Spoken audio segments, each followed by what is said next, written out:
It's good to see everybody. My family just got back from a nice vacation in South Africa. And in South Africa, we have 12 official languages. So if I forget how to speak English all of a sudden, or if I confuse my Portuguese with my Xhosa, please do forgive me. I'm still acclimatizing. The good thing about traveling is we realized how much we miss Rio.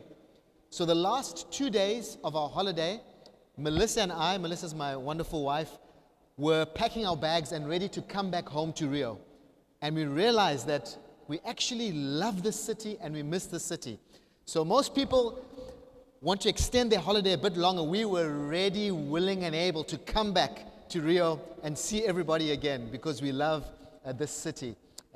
We've been doing a series through the book of Revelation, the letters to the churches in Revelation, and I'm going to continue to speak on that. And this morning we're going to look at the letter to the church in Smyrna. So let's read that and we'll jump in this morning. So if we can have that up on the screens, that'll be great. So if you have your Bibles, you can follow with me in the book of Revelation, chapter 2, verses 8 to 11. Revelation chapter 2, verse 8 to 11. Let's read together. To the angel of the church in Smyrna, write, these are the words of him who is the first and the last, who died and came to life again. I know your afflictions and your poverty, yet you are rich. I know about the slander of those who say they are Jews and are not, but are a synagogue of Satan. Do not be afraid of what you're about to suffer. I tell you, the devil will put some of you in prison to test you, and you will suffer persecution for 10 days. Be faithful even to the point of death. Be faithful even to the point of death. Strong words. And I'll give you life as your victor's crown. Whoever has ears, let them hear what the Spirit says to the churches.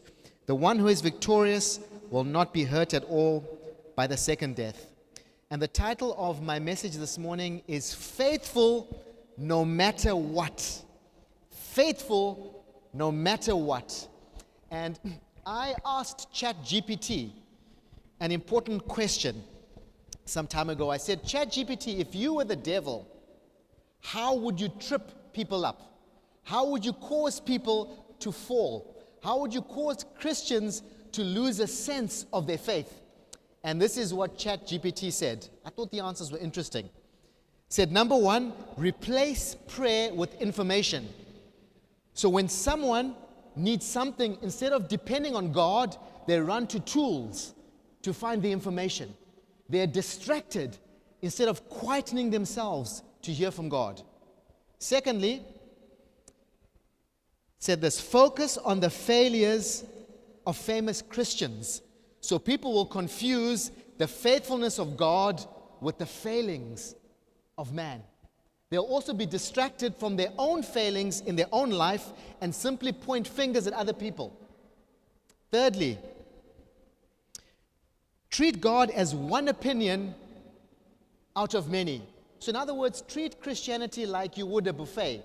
If you go to a famous churrascaria, you choose what you want to eat and you leave out what you don't want. So treat God as one option among many instead of the way, the truth, and the life. And lastly, which has bearing on my talk this morning, make suffering and persecution and difficulty and pressure seem meaningless. Whisper in the ears of Christians, God has forsaken you. God has left you. That's why you're going through this difficult situation. I wonder if you're passing or going through a difficult situation this morning. I wonder if you look upon this new year and you're full of fear and anxiety and full of dread and are not sure how the year will pan out. You look back at last year and you say, it was a terrible year. I wonder if this year is going to be a terrible year as well. This letter has a lot to teach us about trusting God no matter what. So I'm going to look at these verses line by line and share a couple of thoughts this morning. There really are 4 verses, and let's see what God has to say to us this morning. So if you can put the verses back up, let's look at the first one. It says this here. I'll read from my phone. To the angel of the church in Smyrna write, these are the words of him who is the first and the last, who died and came back to life. So let's understand the context to which Jesus is writing this or giving information to this church about. So Smyrna was a very famous city. It was an influential city. It was a culturally rich city. In fact, this city was known as a comeback city. In other words, the city had faced some difficulty politically, had faced some difficulty economically, and rose from the ashes again. So it liked to refer to itself as the comeback city, the city that resurrected itself, the city that pulled itself up from its own bootstraps. So as we read this letter, Jesus gives them a bit of a jibe, and he says, no, you are not the resurrection and the life. You are not the first and the last. I am the resurrection and the life. You might have raised yourself up politically, raised yourself up economically, but I've raised myself up from the dead, and I offer life to everyone. I am the true resurrection and the life. It was known as the glory of Asia. And the thing that separated this city from all the other cities was that this city was very loyal to Caesar, very loyal to Rome, was very serious about worshiping the emperor above anything else. Now that's difficult for a Christian living in that city, because a Christian would never say, Caesar is Lord. A Christian can only say, Jesus is Lord. And as a result of this, they were persecuted relentlessly. They faced dire consequences for refusing to bow their knee and worship the emperor. And you know what? There are a lot of people nowadays that put their country above God, that put their culture above God, that put their ethnicity above God, that put Rome, that put the emperor above God. There are a lot of churches that are into politics and are not into the gospel. There are a lot of churches that say Caesar is Lord, but not Jesus is Lord. But this church refused to bow their knee. And Jesus wrote to this church, and he encouraged this church. Jesus wrote to 7 other churches in the book of Revelation. But what sets this church apart is that this church didn't receive a single rebuke from Jesus. When Jesus wrote to other churches, he told them the things they were doing right and the things they were doing wrong, what they needed to improve and what they needed to continue doing. But this church only received encouragement because in the midst of persecution, they held steadfast and they believed God through thick and thin. What's also interesting is, I love this word, to the angel of the church in Smyrna, write. Write. It's important to write down whatever God tells you. Because you see, when pain comes, when pressure comes, when persecution comes, we tend to forget the promises of God. Pain distorts the promises of God. Pain causes us to forget that God is in control. Pain causes us to run a race that God hasn't called us to run. But because they wrote this down, when they were facing deep persecution, they could go back and remember the promises that God gave them. Have you written down what God promised you? Because when the test comes, you can hold on firmly to the words of God. As we continue, it says this here. God is the first and the last who died and rose again. The first and the last. You know, if you go to a supermarket, all products have expiry dates, best before dates. Fresh produce, your favorite chocolate, says best eaten before 2027. All products have expiry dates. Companies also have a date of when they were founded, and if they've gone bankrupt, they have an expiry date. Empires come and empires go. But Jesus is saying that I have no expiry date. My grace has no expiry date. My mercy has no expiry date. My power has no expiry date. My goodness has no expiry date. I am the same yesterday and forever. I am the Word of God. I am the truth and the life. I have no expiry date. You can trust me always. I am the first and the last. Can you hold on to God when everything else around you is topsy-turvy? They faced legal persecution. They faced social exclusion. They had no houses Everything was confiscated because of their refusal to bow their knee to the emperor. When the pressure comes, what will you choose? Many churches compromise. There's a story I heard some time ago of a vacuum salesman. And there was a competition in the company as to who could sell the most vacuums at the end of the month. They would receive a bonus. So this one vacuum salesman sold 100 vacuums that month, and everyone was shocked and amazed. And they asked him, how were you able to sell so many vacuum cleaners? Was it the eloquence of your speech? Were you able to discern which people would buy and which people wouldn't? Did you look at the neighborhoods and find out which neighborhoods would be receptive to buying vacuum cleaners? And he said, no, none of that. I simply reduced the price of my vacuums, therefore most people bought the vacuums. And when you go to churches, this is what happens nowadays. They reduce the cost of being a Christian. They reduce the difficulty of being a Christian. They say, all it takes is one simple prayer and you can be a Christian. And lots of people come to the front and they give their lives to God. But when difficulty and pressure comes, because their root is not deep in the soil, they haven't repented, they haven't understood, they fall away easily.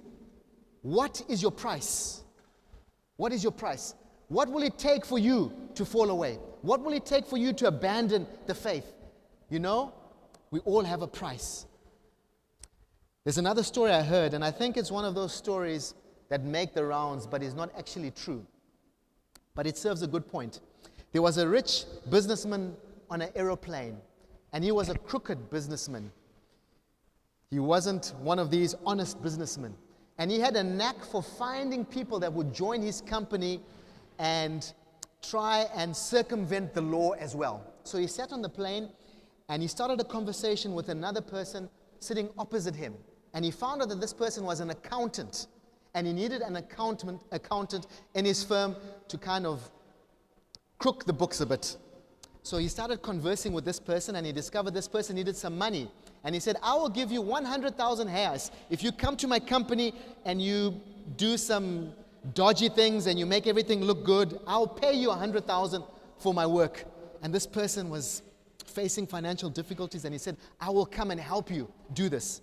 And as the plane was about to land, he turned to the accountant again and he said, no, I'm not going to pay you 100,000, I'm going to pay you 1,000 reais. Will you still do it for me? And the person was angry and he said, who do you think I am? And the rich businessman said, who you are has already been decided. All we're doing is haggling over the price. Who you are has already been decided. Your character has already been shown. All we're doing is we're haggling over the price. See, we all have a price, it seems. And the enemy knows what price to pay us for us to fall. If you look at the Bible, Cain had a price. The price was he couldn't control his emotions. He was easily brought to jealousy. He was easily bitter. And when his brother offered a better sacrifice, he killed his brother. His cost was he couldn't handle his emotions. If you look at Elijah, Elijah's cost was when difficulty came, he didn't have friends in his life he could speak to. So he fell into depression and he asked God if God could take his life and he could die. He didn't have friends. He didn't have accountability. That was his price. John the Baptist, who Jesus says was the greatest man that ever lived, was in prison because of his faith. And he started to doubt if Jesus was really the Messiah. And he sent one of his disciples to ask Jesus, are you really the Messiah? When persecution comes, our true faith is shown. And as we continue to read this letter, we see a couple of helpful pointers where Jesus says in verse 9, I know your afflictions and your poverty, yet you are rich. I know. That's a powerful word. Let me tell you what Jesus knows. Jesus knows your pain. Jesus knows your tears. Jesus knows everything that you've gone through.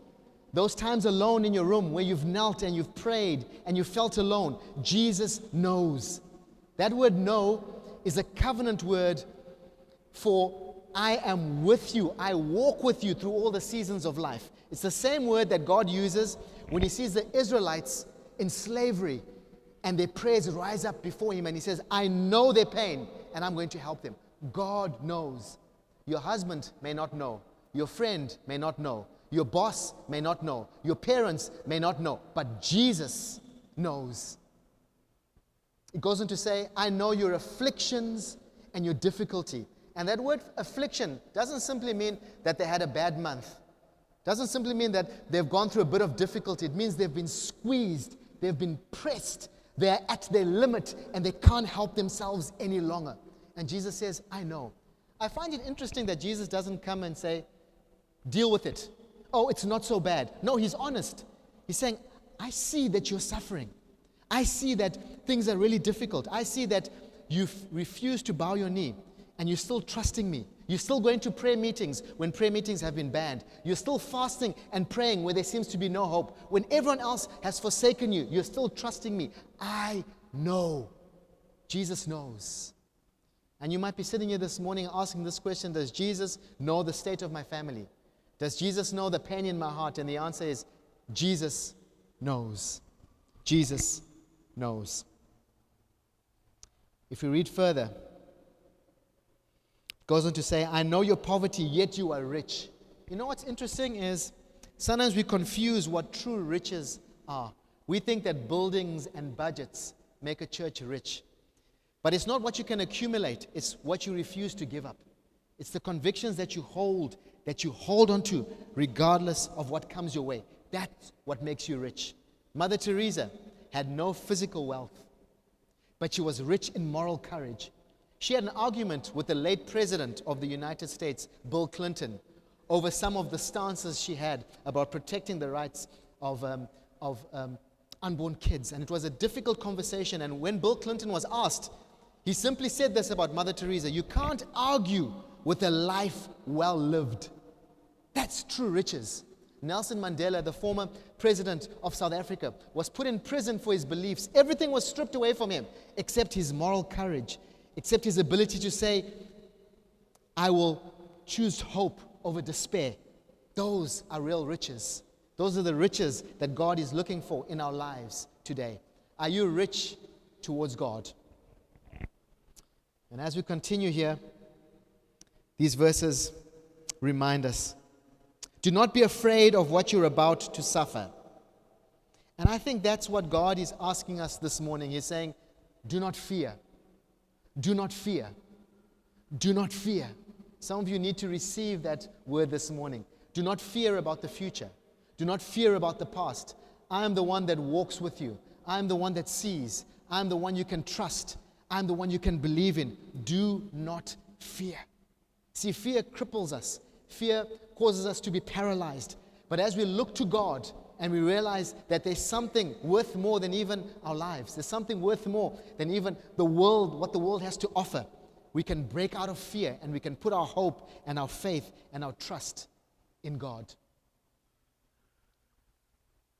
There's a story I like of a missionary that was sent to do some work in a remote island, and he suffered terribly throughout his life from lack and from starvation.